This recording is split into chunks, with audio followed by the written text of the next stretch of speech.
অনেকদিন ধরে বাংলাদেশের মধ্যে একটা সুদর্শন পুরুষ ঢুকে পড়ছে। বাংলাদেশের সবচেয়ে সুদর্শন পুরুষ আডলফ খান। তিনি নামে সুদর্শন পুরুষ হলেও সবসময় মেয়েদের মতো সাজতে পছন্দ করেন। ওই যে হনো আবার বলে মাইয়েগো মতন হাসতে পছন্দও করে। তাই উনি আর কি কি পছন্দ করে এই যে একটু খুললে কোন। মেয়েদের মতো মুখে মেকআপ, চোখে লেন্স, কানে দুল আর অদ্ভুত অদ্ভুত পোশাকে দেখা যায় তাকে। কি হইছে মাইয়ে মানুষের মতো কানে দুল দেয় না হেও দুল দেয়। তবে যাই হোক আমার তো মনে হইতে আছে ইনি এখন যেই অবস্থানে চলে গেছে আমাগো মতন লোকেরা ওনার দাওয়াত দিলেও আমাগ অনুষ্ঠানে উনি অ্যাটেন্ড করবে না। আমি এখন যে অবস্থানে চলে এসেছি আমি নিজেই অনেক অনুষ্ঠানে এখন অ্যাটেন্ড করি না। মাউগর ফইদেই পুরো বাপ টাপ লইয়ে কথা কয় একেবারে। আচ্ছা এই সুদর্শন পুরুষ তুমি যে এত বাপ সাপ লইয়ে কথা কও কয়দিন পর তো তোমার কেউ দাওয়াতই দেবে না। এতখানের দাওয়াত প্রয়োজন নেই। পারফরমেন্স দেখলে কিন্তু যে কেউ মাথা মতা গরম হইয়ে যাইবে। খারান কাকু মাথা মতা গরম করা মুনা আগে একটু দেখতে লই আমাগো এই সুদর্শন পুরুষটার পারফরমেন্স কেমন।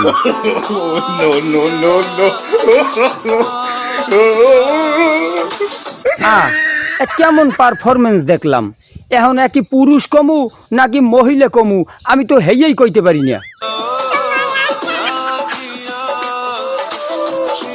ওহো এই সব পারফরমেন্স দেখার পর কোন হালাই কইবে এই হেলারে সুদর্শন পুরুষ। আমি সুদর্শন পুরুষ। এই হালাই খালি নিজেরে নিজেই দাবি করে সুদর্শন পুরুষ। হ্যাঁ সারা রোম্মার মায়ও কয় না এই হেলারে সুদর্শন পুরুষ। আচ্ছা যাই হোক একটু এই সুদর্শন পুরুষের আমাকে একটু ওই আড়নের একটু ভঙ্গিমাটা দেখতে লই।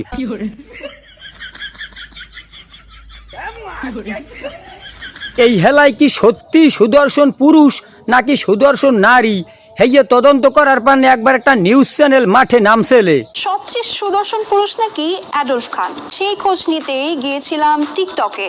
আচ্ছা আফা এই তদন্ত করতে টিকটকে যাওয়ার পরে হ্যাঁ কি দেখলেন যাইয়া? এরপর বাকিটা ইতিহাস। বাকিটা তো ইতিহাস হইবি কারণ এরে তো আর অন্য কেউ কয় না সুদর্শন পুরুষ, এ তো নিজেরে নিজেই কইয়ে বেড়ায় সুদর্শন পুরুষ। আমি সুদর্শন পুরুষ। আচ্ছা মে ভাই এই যে সুদর্শন টাইটেলটা এইটা আসলে আপনার দ্বারে কেমন লাগে? তার টাইটেলটা খুব সুন্দর, সুদর্শন। টাইটেল দিলে তো কষ্ট লাগতো, খুব স্বাভাবিক বিষয়। তুমি যেসব অঙ্গভঙ্গিতে পারফরমেন্স দেখাও হ্যাঁ তোমার জন্য পচা টাইটেলই ভালো আছে।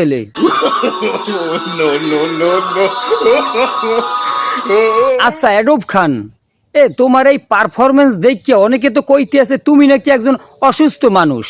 আমি পুরোপুরি সুস্থ সবল একেবারেই পুরোদস্তুর একজন পুরুষ। আচ্ছা হ্যাঁ তো বুঝলাম। তো মে ভাই এই ভাবিরে প্রপোজ করতে যাইয়ে তো মনে হয় ভাবির হাত পাও ধরা লাগছে বহুত। আপনি ভাবিকে প্রপোজ করিনি, ভাবি আমাকে প্রপোজ করেছে। তবে আপনারা যে যাই কন এই সুদর্শন পুরুষটার বউডারেও তো একটু দেখা লাগে নাকি? ও বউ তো দেখলাম এখন পোলা মানে কমেন্ট করছে কি হেই যে একটু দেখতে লইতো।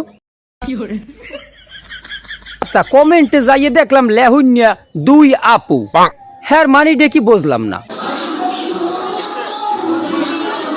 একজনে কমেন্টে লেখছে এই মেবাইর বললোকে বলে একটু মেবাইরে মানায় নাই, মানানের মতন বলে হের দ্বারা একটা মাইয়ার খোঁজ খবর আনলে। অনেক দিনের এই শখ ছিল একটা টাচ মোবাইল কিনছি কিন্তু ছবি যে তুলতে পারি না। এই মায়ুগরে মানাইতে ভালো অ্যাডলফ খানের লগে চেহারায় পেরাই ম্যাচ হইয়া গেললে গরুরাডে যাইয়া মানসে গরুর দাঁত দেহে। এক সাংবাদিক আফায় এই অ্যাডলফ খানের মঞ্চে আইয়া অ্যাডলফ খানের চুল দেহা শুরু করছে। আমি না আপনার চুলগুলো দেখতে চাচ্ছি এবং অনেকেই বলে কি অ্যাডলফ খান ভাইয়ার চুল নাকি মানে একদম রিয়েল চুল, একদম রিয়েল, একদম। অনেকে বলে নাকি আচ্ছা মে ভাই এই তোমার এই পারফরমেন্স দেখতে বলে হারা দেশের বড় বড় ফিল্ম ইন্ডাস্ট্রিগুলো একবারে তোমার দিয়া মুভি করানোর পানে পাগল হয়ে গেছে।